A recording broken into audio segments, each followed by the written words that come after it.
Quand vendre une action, c'est le sujet qu'on va aborder dans cette vidéo. On commence donc sans perdre de temps, car je sais que c'est une question que beaucoup d'investisseurs se posent, surtout lorsque le marché est turbulent. Quand faut-il prendre cette décision de se séparer d'une action ou de décider au contraire de la garder? On va parler des critères clés qui nous aident à prendre cette décision, et on va voir évidemment les situations dans lesquelles il peut être judicieux de vendre une action, mais on va aussi voir pourquoi souvent il est préférable de rester investi. On va voir ce qu'il faut surveiller dans les fondamentaux de l'entreprise, des stratégies à avoir et de l'importance d'éviter les réactions émotionnelles face aux fluctuations du marché. L'erreur que font beaucoup de débutants, c'est qu'après avoir remarqué une baisse dans un versement de dividendes ou dans le prix d'une action par exemple, ils commencent à paniquer. Et la plupart vont avoir tendance à vendre impulsivement ces actions à ce moment-là. Sauf que si derrière les gens prenaient la peine d'analyser les raisons derrière par exemple une réduction de dividendes ou la baisse du prix, on pourrait parfois remarquer que l'entreprise ne fait que réorienter son capital pour financer une expansion stratégique par exemple. Et que si on conservait ces actions, quelques années plus tard, l'entreprise aurait non seulement rétabli ses dividendes, mais aurait également pu les augmenter. C'est une réflexion qui peut être intéressante à avoir, qui n'est pas valable dans tous les cas, mais qui peut quand même être intéressant à avoir dans certaines situations. Quoi qu'il arrive, la panique n'est jamais un bon guide. Une stratégie stable d'investissement long terme qu'on suivra avec discipline est souvent beaucoup plus rentable. Alors concrètement, quand vendre une action? Quand les fondamentaux d'une entreprise changent radicalement.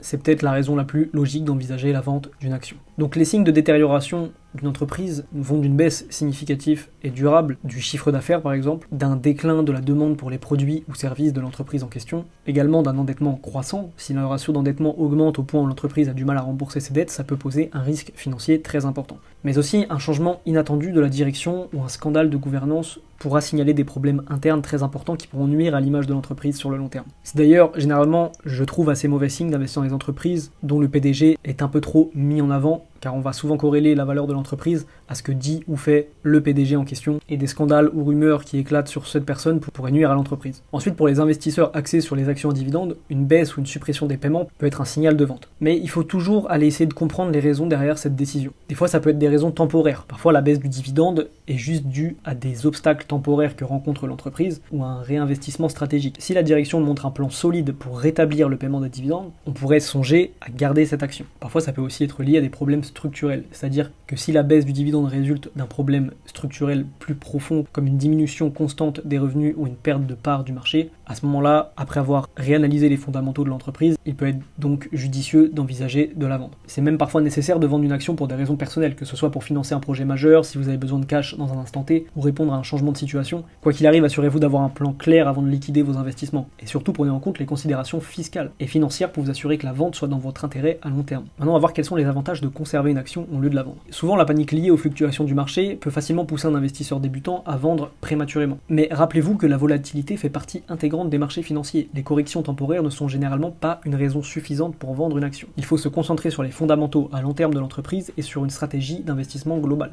Les baisses de marché sont généralement beaucoup plus des opportunités d'achat que de vente. Il est également important de se souvenir qu'à chaque fois qu'on achète ou qu'on vend une action, des frais de transaction s'y appliquent. Ces coûts sont souvent sous-estimés et ils peuvent s'accumuler et ronger vos profits au fil du temps. De plus, la vente de vos investissements peut entraîner des implications fiscales assez importantes. Assurez-vous que les avantages d'une vente surpassent ces frais avant de prendre une décision. Ensuite, il faut aussi se souvenir que certaines entreprises ont un potentiel de croissance significatif dans le futur. Même si leur performance actuelle semble stagnante ou lente parfois, il y a des éléments à examiner avant de vous décider de la vendre ou de la conserver qui sont à prendre en compte. Vous pouvez prendre en compte les plans d'expansion de l'entreprise, c'est-à-dire de vous poser la question, est-ce que l'entreprise investit dans de nouvelles technologies, de nouveaux marchés ou d'infrastructures pour se développer?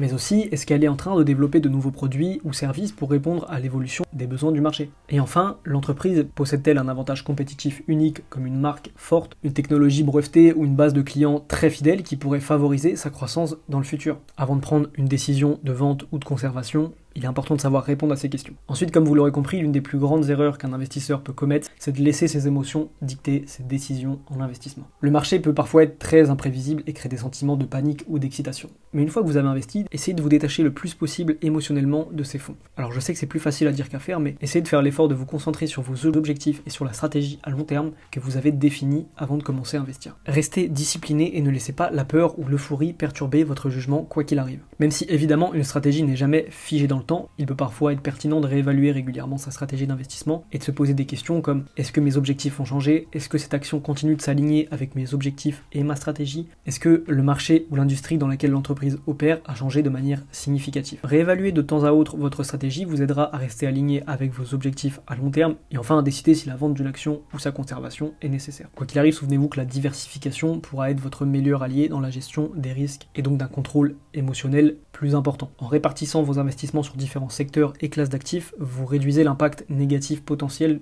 qu'une seule action pourrait avoir sur votre portefeuille. De plus, ça peut atténuer le besoin de vendre une action spécifique si elle ne performe pas aussi bien que prévu, car votre risque global est déjà dilué. Pour résumer, vendre des actions doit être une décision stratégique et surtout pas émotionnelle. Rappelez-vous qu'il faut vous concentrer sur les fondamentaux de l'entreprise et les réévaluer de temps en temps avant de prendre une décision, de ne pas laisser la panique ou l'excitation influencer vos prises de décision, et de quoi qu'il arrive, savoir un peu vous diversifier pour minimiser le besoin de vendre précipitamment si une action venait à sous-performer. Une fois que vous aurez défini pourquoi, quand et comment vendre une action, il sera tout de même crucial d'avoir un plan clair pour réinvestir l'argent que vous aurez retiré ou pour en profiter pour diversifier davantage votre portefeuille. Vous pourriez par exemple rechercher des actions ou des secteurs qui présentent un fort potentiel de croissance si ça fait partie de votre stratégie, ou encore évaluer des actions à dividendes pour obtenir un revenu passif stable dans le temps. Quoi qu'il arrive, tenez compte de votre tolérance au risque et de vos objectifs financiers à long terme. Comme je vous l'ai dit dans le temps, revoyez votre plan pour vous assurer qu'il reste aligné avec vos objectifs actuels. Autrement, il n'y a aucun mal à revoir sa stratégie si on ne se sent plus en adéquation avec, et d'établir des critères très précis pour l'achat ou la vente d'actions, afin de mieux contrôler vos décisions futures. Afin de vous aider dans vos prises de décision, vous pouvez utiliser un tas d'outils comme Yahoo Finance, Morning, Guru Focus et plein d'autres qui vous aideront à aller plus profondément chercher des informations sur les entreprises dans lesquelles vous avez investi, et donc à savoir si vous voulez les vendre ou non.